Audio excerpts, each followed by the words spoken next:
Hey there, music lovers. Welcome to another episode of Vinyl 101, a series of videos aimed at breaking down the jargon associated with collecting music on vinyl. If you have any questions of your own, please feel free to subscribe to the channel or put them in the comments. Smash that button, and why don't we move on with today's topic? Do 180-gram vinyl records sound better? Is there any advantage, disadvantage? Why don't we break all of that down? I guess we can cut the video short if you're just looking for the short answer. Does 180-gram vinyl sound better? The answer is no, it does not. However, it can sound better, and it can be the indication of the fact that you're getting a quality product. I'll break it down for you, and I have an example of good 180 grams here and a bad 180 gram record so that you can see. Just to kind of provide a little bit of a counterpoint, this 180 gram, 200, even 220 gram phenomenon of vinyl, okay, is a relatively recent thing. Okay, and it wasn't the fact that these records are thicker that made the records sound any better. So, I mean, if we had to give a counterpoint, we think about a lot of the stuff that was pressed in the 70s during the oil crisis.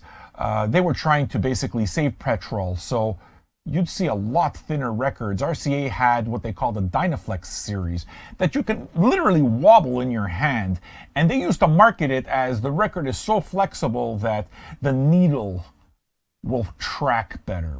You know, I didn't buy it too much, but there are a lot of people that swear by these Dynaflex records and how well they sound. So just to say that it's not the weight of a record that makes a difference. Okay, so why do the labels then use this 180 gram vinyl as a marketing tool? Well, because it is supposed to be an indication of quality. Sometimes because it's marketed that way doesn't mean it is, but it can be one indication of quality. Okay, it's pretty simple. I mean, if you hold a good, well-pressed 180 gram vinyl record, it feels nicer. It's more substantive.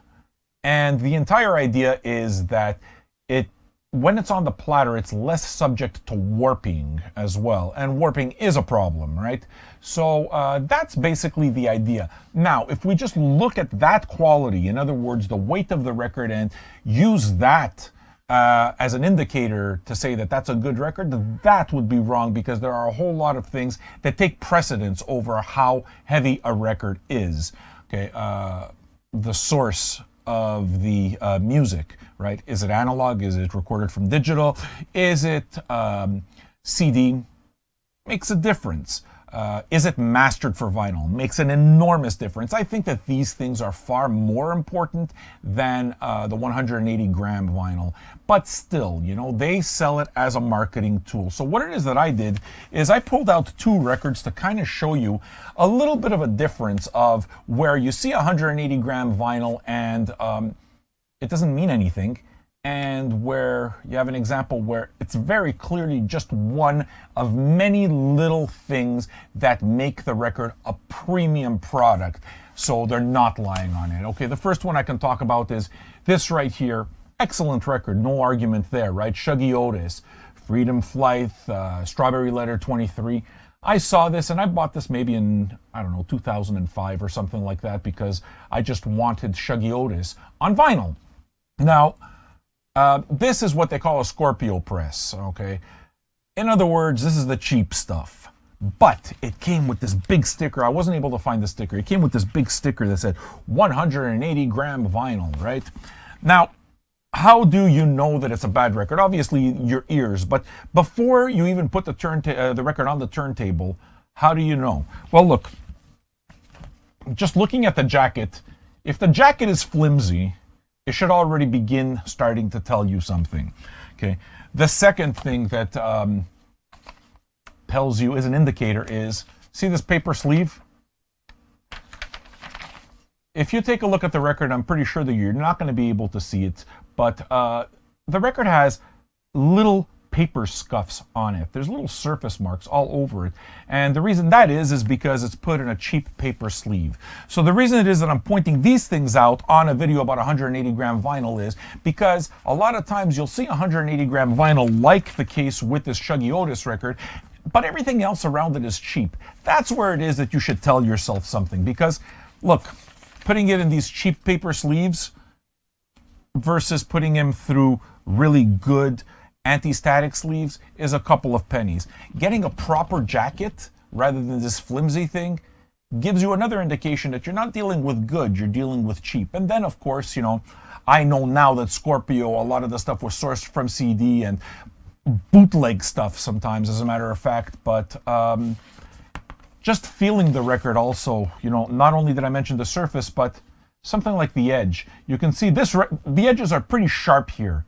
Okay, so I mean, you're not obviously able to see it, but you can slice tomatoes with these records. So that would be an example of where maybe 180 gram vinyl doesn't tell the whole story. Then you look at a record like this here, and this is a recent reissue of Morphine's, Jesus, what's the name of this record? Yes, and I've had 2 copies of it, but a recent reissue by Runout Groove, and you know, just look at the jacket and you can almost tell right away. This is 180 grams also, and marketed as such. But there are a whole lot of things that go around it that indicate that it's not just 180 grams that counts for something. Everything else is there. So does this 180 gram record sound better? Vinyl is a tactile experience. Let your senses be your guide. So if you have a jacket that looks like this and it's just all shiny, thicker paper, this is a Stoughton tip-on jacket, you know, you can see that it's more substantive. Right away, if the record already feels more substantial, chances are that what's inside is the case as well. Not necessarily though, but that's another episode. Okay. Then you take a look at the record itself, and the record comes in what I was talking about. Not, you know, the MoFi anti-static sleeves, which are pretty much the best ones, but still, they have this plastic here, which makes it so that you don't have the paper scuffs that were happening with the Shuggy Otis record. Okay, and you don't see it on camera, but it's a way more beautiful slab of vinyl.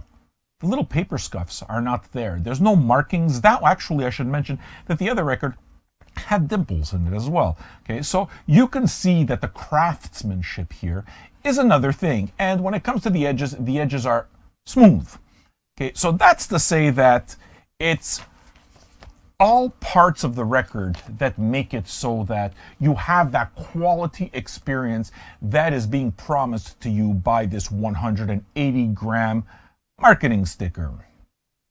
On its own, what does it mean? Very little. Almost nothing. When it comes to the sound, it means 0. When put together with everything else, generally speaking, think about it. If you were to put out a record, right, and you're going to go through the trouble of making a good jacket, and you're going to make the trouble of a good anti-static sleeve, because the good anti-static sleeves cost more, right? And you're going to get 180 gram vinyl. If you're going through the trouble of going with a higher level of quality on all fronts, it generally tells you that that's exactly what they're trying to give you, and the music will probably match as well. Not always. So in the case of Runout Groove, that would be the case. In the case of Scorpio records and a whole lot of other stuff, not necessarily. It should be said also that, look, frankly, if you take an SST record, you buy a Black Flag record, you don't need no 180 gram anything for a Black Flag record.